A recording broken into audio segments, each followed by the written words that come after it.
Gaza युद्ध पर Putin ने सनसनीखेज बयान दिया है। फिलिस्तीन की मदद का रास्ता सिर्फ युद्ध है, कहा है पुतिन ने। नेतन्याहू ने भी युद्ध जारी रखने का ऐलान किया है।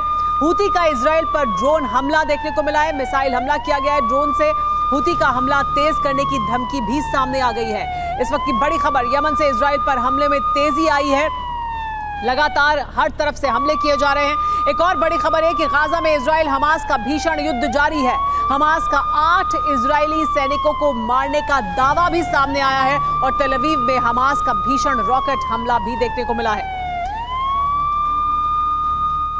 युद्ध का दायरा लगातार बढ़ता जा रहा है। इजराइल पर सबसे बड़े हमले की तैयारी हो चुकी है। इतिहास में इजराइल पर ऐसा हमला कभी नहीं हुआ। खुफिया रिपोर्ट यह है कि हिजबुल्लाह सरगना हसन नसरुल्लाह इजराइल के खिलाफ ऑपरेशन हनूका छेड़ने के लिए तैयार है। इस ऑपरेशन के लिए 3 लाख लड़ाके तैयार हैं। 1.5 लाख से ज्यादा मिसाइलों का रुख इजराइल की तरफ कर दिया गया है। तारीख तय हो चुकी है। इस ऑपरेशन में हिजबुल्लाह के मददगार देश भी शामिल होने की खबर है। देखिए क्या है हिजबुल्लाह का ऑपरेशन हनूका, ये कब शुरू होने वाला है और हनूका का पूरा ब्लूप्रिंट क्या है।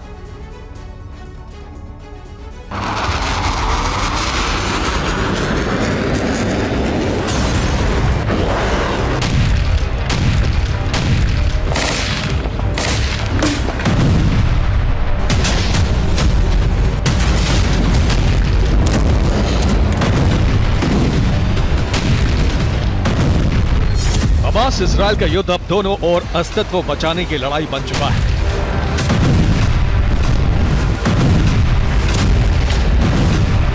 इजराइल हमास पर अपनी संप्रभुता बचाए रखने के लिए हमले कर रहा है।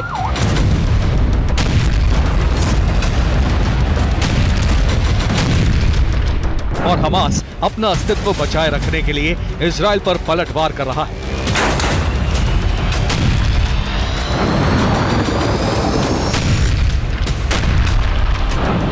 इजराइल बनाम हमास की जंग अरब में धर्म युद्ध बन चुकी है और इस जंग में जिहादी संगठन उतर चुके हैं।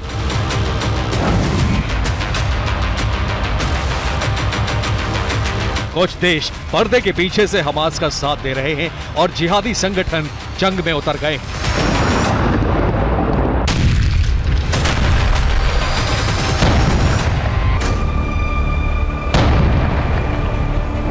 जो देश हमास के साथ हैं वो हैं ईरान, रूस, चीन, लेबनान, सीरिया, जॉर्डन और इन देशों की छत्र छाया में पलने वाले जो जिहादी संगठन हमास के साथ हैं वो हैं अल नुसरा, कुव्वत अल हश्द अल शबी, अंसार बैत अल मकादिस, PIJ और हिजबुल्लाह। हिजबुल्लाह इनमें सबसे मजबूत संगठन है और अब इसने इजराइल के खिलाफ ऑपरेशन हनूका की तैयारी कर ली है।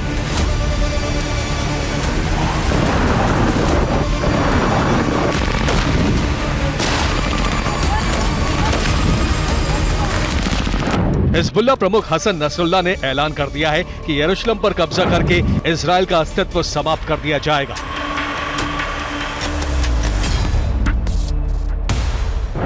और फिलिस्तीन की स्थापना की तैयारी हो चुकी है।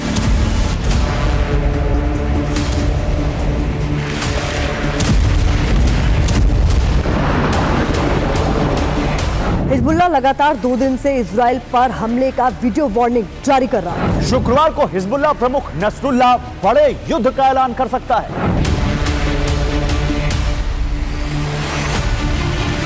हिजबुल्लाह ने 31 अक्टूबर को फिर वीडियो वार्निंग जारी कर दी है, जिसका नाम है ऑन द रोड टू यरूशलेम।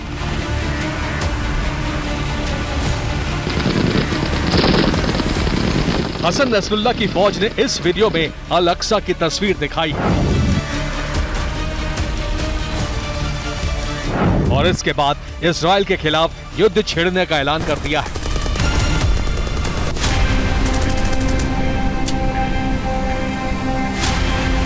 रक्षा विशेषज्ञों के मुताबिक ऑपरेशन हनूका के लिए 7 दिसंबर की तारीख चुनी गई है।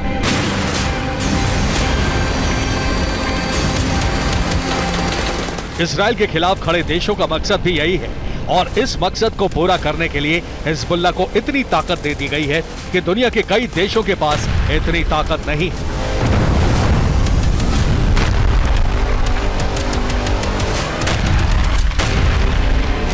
हिजबुल्लाह इसराइल पर 1.5 लाख मिसाइलों से हमला करेगा। इसके साथ ही हिजबुल्लाह के 1.5 लाख लड़ाके जमीन से हमला करेंगे। हिजबुल्लाह के साथ पीआईजे और हमास भी हमला करेंगे। सबके लड़ाके मिलाकर 2 लाख से ज्यादा हो जाते हैं। ईरान के साथ ही कई देशों के प्रॉक्सी संगठन भी युद्ध में उतरने को तैयार हैं। मतलब ये कि करीब 3 लाख से ज्यादा लड़ाके ऑपरेशन हनुका में उतर सकते हैं।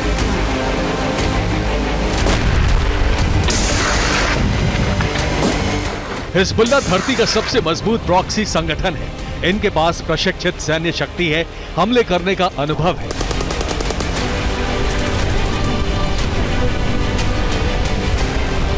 सबसे बड़ी बात है हिजबुल्लाह के हथियारों का बड़ा जखीरा।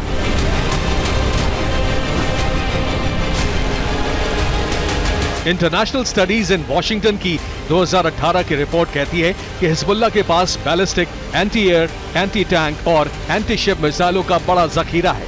जीपीएस बेस्ड प्रिसिशन गाइडेड मिसाइलों का बड़ा भंडार है। एंटी एयरक्राफ्ट मिसाइलें भी बड़ी तादाद में हैं। कंधे पर रखकर फायर की जाने वाली मैन पैड है। सर्विलांस से लेकर आत्मघाती हमला करने वाले ड्रोन भी हैं। हिजबुल्लाह के पास मिसाइल फायर करने वाले ड्रोन भी होने की रिपोर्ट है।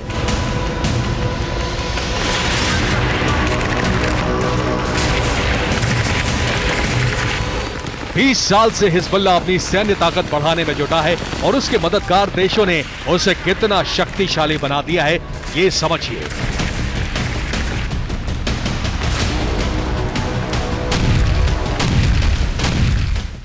हिजबुल्लाह के पास फज्र 3 मिसाइल है जिसकी रेंज है 40 किलोमीटर। ये 45 किलोग्राम तक का वॉरहेड ले जा सकती है और इनकी कुल संख्या 10,000 से ज्यादा है। हिजबुल्लाह के पास फज्र 5 मिसाइल होने की रिपोर्ट भी है। इसकी रेंज 75 किलोमीटर है। ये 90 किलो का वॉरहेड ले जा सकती है। हिजबुल्लाह के पास 10,000 से ज्यादा मिसाइलें होने का खुफिया इनपुट मौजूद है। हिजबुल्लाह संगठन के पास रैड 3 सिस्टम भी है। इसकी रेंज 70 किलोमीटर है। वॉरहेड क्षमता 50 किलोग्राम है और इनकी संख्या के बारे में सही जानकारी नहीं है। इनके पास खैबर 1 मिसाइल भी है। इसकी रेंज है 100 किलोमीटर, वॉरहेड क्षमता है 150 किलो और संख्या 1000 से ज्यादा बताई जाती है। हिजबुल्लाह के पास जेलजल 1 मिसाइल है। इसकी रेंज 160 किलोमीटर है, वॉरहेड क्षमता 600 किलोग्राम है और कुल 10,000 से ज्यादा इस तरह की मिसाइलें भी हिजबुल्लाह के पास मौजूद हैं। इसका अपग्रेडेड वर्जन जेलजल 2 भी है। इसकी रेंज 160 किलोमीटर से ज्यादा होने का अनुमान है। वॉरहेड क्षमता और संख्या जेलजल 1 जितनी ही है। फतह 110 मिसाइल भी होने की रिपोर्ट है हिजबुल्लाह के पास। इसकी रेंज है 300 किलोमीटर, वॉरहेड क्षमता है 500 किलोग्राम और ये 1000 से ज्यादा हो सकती हैं हिजबुल्लाह के पास। हिजबुल्लाह के पास 700 किलोमीटर की रेंज वाली स्कड मिसाइलें भी हैं। इनकी वॉरहेड क्षमता 800 किलोग्राम है और संख्या का अनुमान नहीं है कि हिजबुल्लाह के पास स्कड मिसाइल कितनी बड़ी संख्या में है।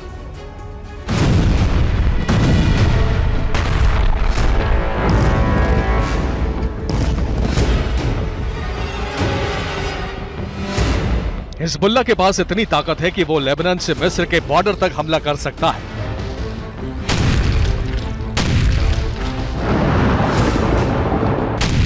आंकड़े बताते हैं कि आज हिजबुल्लाह बहुत ज्यादा मजबूत हो चुका है और उन्नत हथियार भी बढ़े हैं।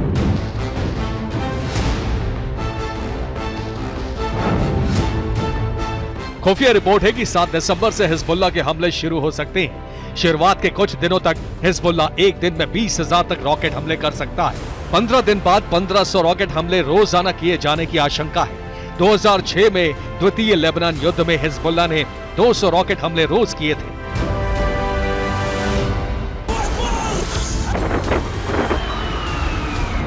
हिजबुल्लाह की विस्तृत तैयारी में सबसे खास है 7 दिसंबर की तारीख। इस दिन इजराइल को सबसे बड़ा झटका देने का खास मकसद है।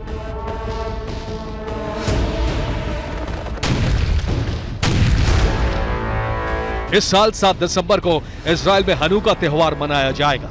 हिब्रू में हनुका का मतलब समर्पण होता है। इस दिन यहूदी 165 ईसा पूर्व की जीत का जश्न मनाते हैं। 165 ईसा पूर्व यहूदियों की छोटी सी मैकेबियन सेना ने ग्रीक राजा एंटियोकस 5th की सेना पर जीत हासिल की थी। एंटियोकस ने यहूदी धर्म के अनुयायियों को खत्म करने की शपथ ली थी।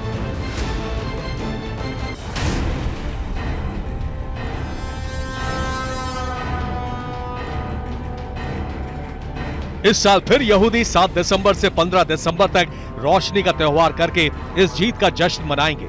इसी त्योहार पर हिजबुल्लाह का हमला करने का प्लान है।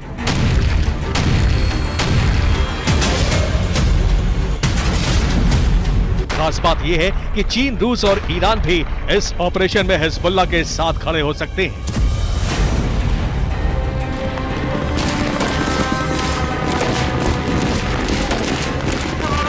दो दिन में रूसी राष्ट्रपति स्वतंत्र फिलिस्तीनी राष्ट्र की मांग कर चुके हैं।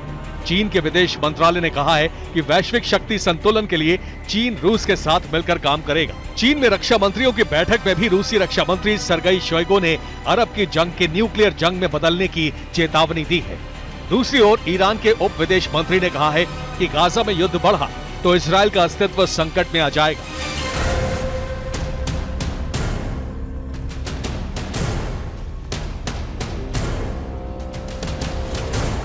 वैश्विक मंच से मिल रहे संकेत बता रहे हैं कि हिजबुल्लाह प्रॉक्सी संगठन के साथ कितनी बड़ी ताकतें हैं और ये जंग किस दिशा में बढ़ रही है।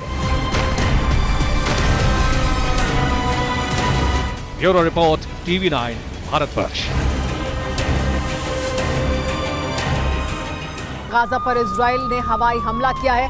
जबालिया कैंप में बड़ी तबाही हुई है। बम धमाके से बड़ा इलाका खंडर में तब्दील हो गया है। धमाके से बना है बहुत बड़ा गड्ढा भी। जबालिया कैंप में देखिए किस तरह की तबाही हुई है। एक बड़ा गड्ढा दिखाई दे रहा है जो बन गया है। यहाँ पर ये बड़ा हमला किया गया, बम धमाका हुआ। गाजा पर इजराइल का ये बड़ा हवाई हमला। तो किस तरह से गाजा में लगातार हवाई हमले और ग्राउंड एक्शन दोनों किया जा रहे हैं इजराइल द्वारा।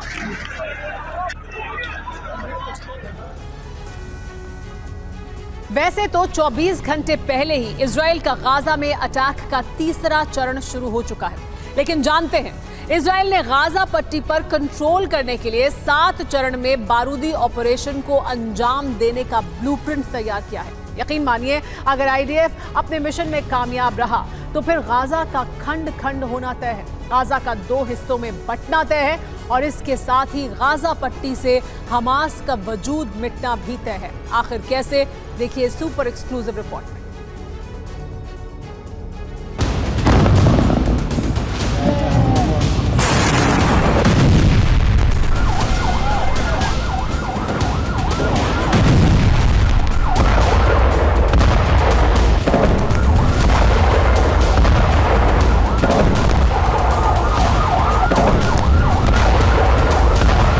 गाजा का असली विनाश अभी बाकी है।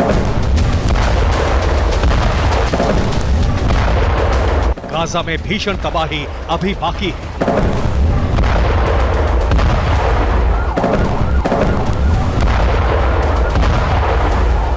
गाजा का कोना कोना बारूद से दहलना अभी बाकी है, क्योंकि गाजा पट्टी में 24 घंटे पहले आईडीएफ यानी इजराइल डिफेंस फोर्स के ऑपरेशन का तीसरा फेज शुरू हो चुका है, जिसका सबूत है उत्तरी गाजा से सामने आई ये तस्वीरें।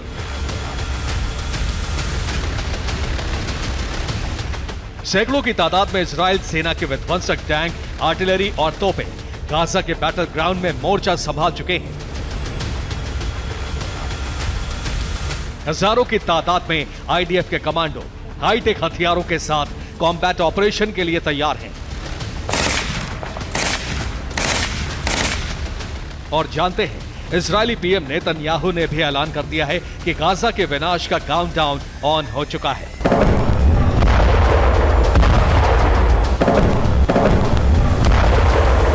Calls for a ceasefire are calls for Israel to surrender to Hamas, to surrender to terrorism, to surrender to barbarism.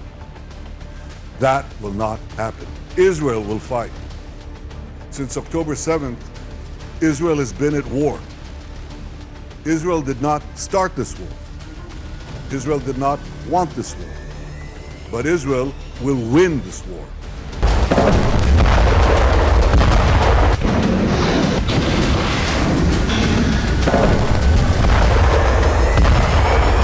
Netanyahu के तेवर इस बात के साफ और सीधे संकेत दे रहे हैं कि अब इजराइल रुकने वाला नहीं।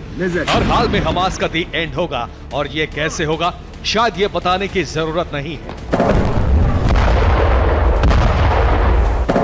जंग के 25वें दिन गाजा से सामने आई तस्वीरें इस बात का खुद सबूत दे रही हैं।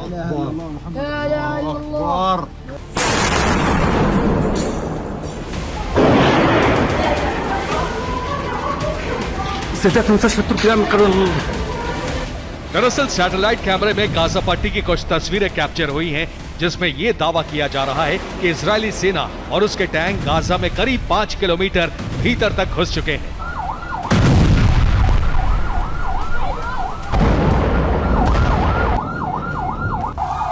और फिलहाल गाजा के मौजूदा हालात कैसे हैं वो भी जान लीजिए। टीवी स्क्रीन पर गाजा पट्टी का जो आप 3D मैप देख रहे हैं, उसमें उत्तरी गाजा की तरफ से जो पहला हिस्सा दिखाई दे रहा है, वहां अब इजरायली फोर्स का कब्जा हो चुका है। अब बात दूसरे हिस्से की। दरअसल ये गाजा का वो इलाका है जहां मौजूदा वक्त में आईडीएफ और हमास के बीच आमने सामने की लड़ाई जारी है। वहीं गाजा पट्टी का जो बाकी बचा इलाका है, यानी तीसरा हिस्सा, फिलहाल उस पर फिलिस्तीनी रेजिस्टेंस यानी हमास का कंट्रोल है।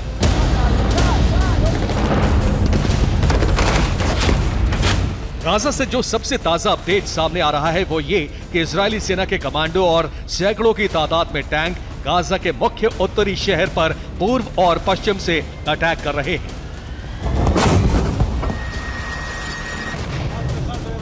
इसके अलावा ये टैंक गाजा शहर की मुख्य सड़क के चौराहे पर पहुंच चुके हैं।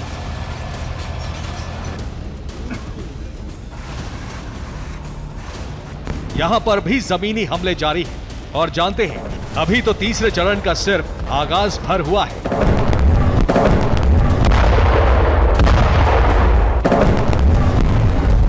यकीन मानिए, गाजा के खिलाफ आईडीएफ के 7 स्टेज अटैक प्लान के पूरे होते ही गाजा खंड खंड हो जाएगा, 2 हिस्सों में बंट जाएगा। आखिर कैसे, ये भी जान लीजिए। हमास के खात्मे के लिए गाजा पट्टी पर टोटल कंट्रोल के लिए इजराइल ने जिस 7 स्टेज अटैक प्लान की रणनीति बनाई है वो कुछ इस तरह है।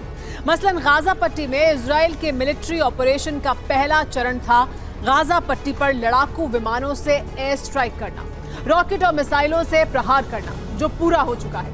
वहीं दूसरा चरण था उत्तरी गाजा के बॉर्डर से ग्राउंड ऑपरेशन का आगाज करना, यानी जमीनी आक्रमण, जिसे आईडीएफ ने कंप्लीट कर लिया। मगर अब आईडीएफ का तीसरा स्टेज शुरू हो चुका है, जिसमें इजरायली सेना उत्तरी गाजा में मौजूद हमास के 400 किलोमीटर लंबी सुरंगों के नेटवर्क को तबाह करेगी। इसके बाद शुरू होगा आईडीएफ का चौथा चरण, जिसमें ओवरग्राउंड बंकर यानी अस्पताल, मस्जिद और स्कूलों के नीचे मौजूद हमास के ठिकानों को ध्वस्त किया जाएगा। जी हां, शुरुआती 4 स्टेज को पूरा करने के बाद इजराइल की सेना 5वें चरण का आगाज करेगी, जिसके तहत भूमध्य सागर से सटे गाजा के तटीय इलाकों की घेरेबंदी की जाएगी, ताकि हमास का समंदर से कनेक्शन भी टूट जाए। यहीं छठे चरण में इजरायली सेना की एक टुकड़ी दक्षिणी गाजा में मौजूद राफा क्रॉसिंग को ब्लॉक करेगी, ताकि हमास के लड़ाके इस इलाके से भागने की कोशिश न कर सके। और सबसे आखिर में यानी 7वें चरण में आईडीएफ गाजा के साले अल-दीन हाईवे पर कब्जा करेगी, ताकि गाजा पट्टी 2 हिस्सों में बांटी जा सके और इजरायली सेना गाजा के कब्जे वाले इलाके को नो मैन्स लैंड घोषित कर सकती है, जिसका मकसद यह है कि भविष्य में किसी भी तरह के हमले का खतरा ही पैदा ना हो।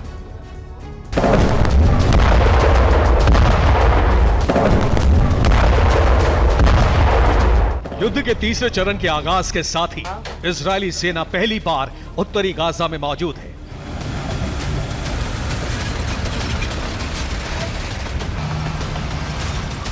हमास की टनल्स में दाखिल भी हो चुकी है। इतना ही नहीं, इजरायली डिफेंस ने गाजा ऑपरेशन के एक्सपर्ट यारो फिकलमैन को बॉर्डर पर भेज दिया है, ताकि किसी भी तरह की कोई चूक ना हो। शायद यही वजह है कि बीते 24 घंटों में आईडीएफ ने हमास के 600 से ज्यादा टारगेट यानी ठिकानों को तबाह कर दिया है। वहीं बात अगर बीते 4 दिनों की करें तो 27 अक्टूबर को 150 ठिकाने तबाह, 28 अक्टूबर को 450 ठिकाने तबाह, 29 अक्टूबर को 600 ठिकाने तबाह और 30 अक्टूबर को भी 600 ठिकाने तबाह हुए।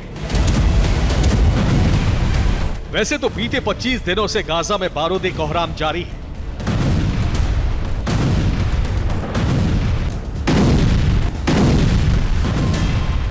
बीते 25 दिनों से इजराइल का विध्वंसक प्रहार जारी है।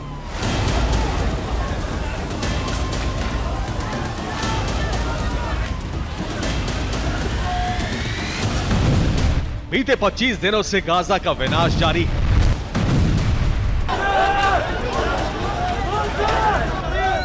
लेकिन इसके साथ साथ वेस्ट बैंक में भी इजरायली ब्रिगेड का अटैक ऑपरेशन रफ्तार पकड़ चुका है।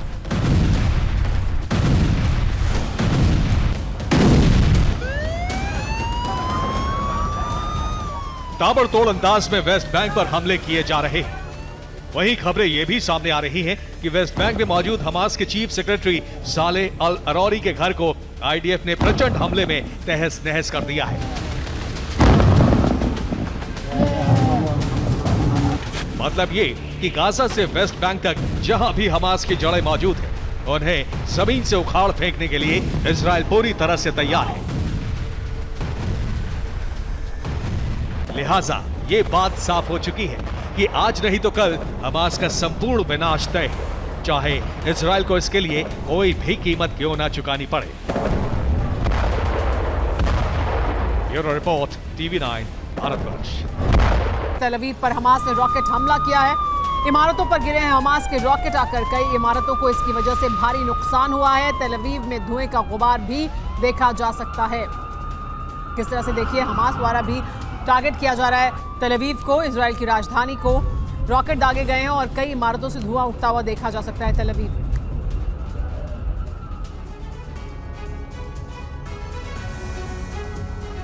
इजराइल के बाद अब मिडिल ईस्ट में अमेरिकी बेस पर हमले हो रहे हैं। अमेरिका का कहना है कि उसके सैनिकों पर जो मिलिशिया गुट हमले कर रहे हैं वो ईरान समर्थित हैं। ऐसे में इजराइल और अमेरिका दोनों के टारगेट पर ईरान आ चुका है, यानी अरब में नए युद्ध के आसार बनते जा रहे हैं। जबकि ईरान बार बार कह रहा है कि वो युद्ध नहीं चाहता। तो क्या ये समझा जाए कि ईरानी प्रॉक्सी गुट अब ईरान के कंट्रोल से बाहर हो चुके हैं? अगर ऐसा है तो अरब से महाविनाश की चिंगारी भड़कने वाली है, जो कभी भी विश्व युद्ध में बदल सकती है। Out of control Irani proxy, middle east में महायुद्ध की तैयारी।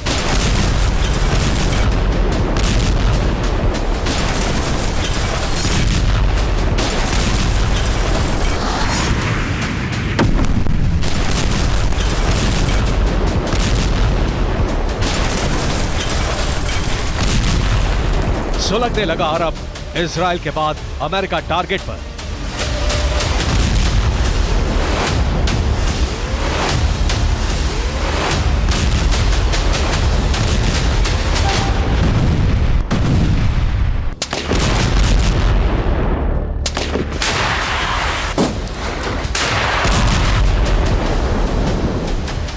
यानी बात सिर्फ हमास तक नहीं है, इससे कहीं आगे बढ़ चुकी है।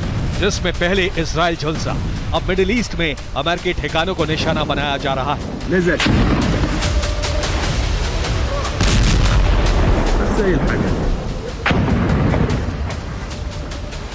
पिछले 14 दिन में अमेरिकी बेसों पर 24 हमले किए गए हैं, जिसमें इराक में 14 और सीरिया में 10 बार अमेरिकी फोर्स पर हमले किए गए। इन हमलों में वैसे ही रॉकेट और ड्रोन का इस्तेमाल किया गया जैसे हथियारों का इस्तेमाल हमास ने इजराइल पर हमले के लिए किया था।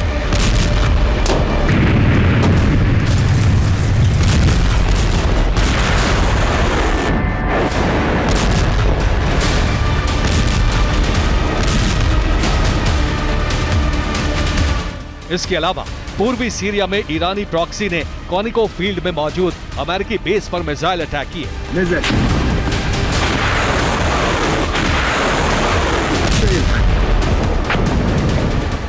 इराक में अल असद एयरपोर्ट पर अमेरिकी सैनिकों पर मिसाइल दागी गई। इसके अलावा कॉनोको गैस प्लांट पर रॉकेट दागे गए। वहां सुरक्षा में लगे 13 अमेरिकी सैनिक जख्मी हो गए।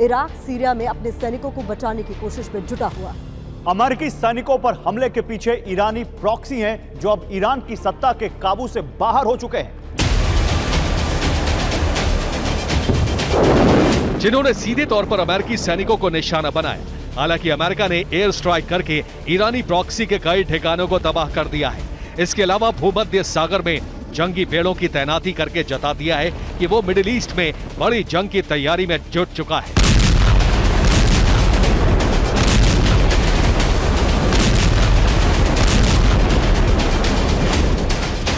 अब सवाल उठ रहा है कि अमेरिकी सैनिकों पर ईरानी प्रॉक्सी के हमलों के पीछे ईरान है या फिर ईरान के हाथ से लगाम छूट चुकी है, क्योंकि खतरा इतना बड़ा है कि ईरानी प्रॉक्सी के पास ईरान से मिले हाईटेक हथियार हैं, जिसमें मिसाइल और कामिकाज़े ड्रोन शामिल हैं।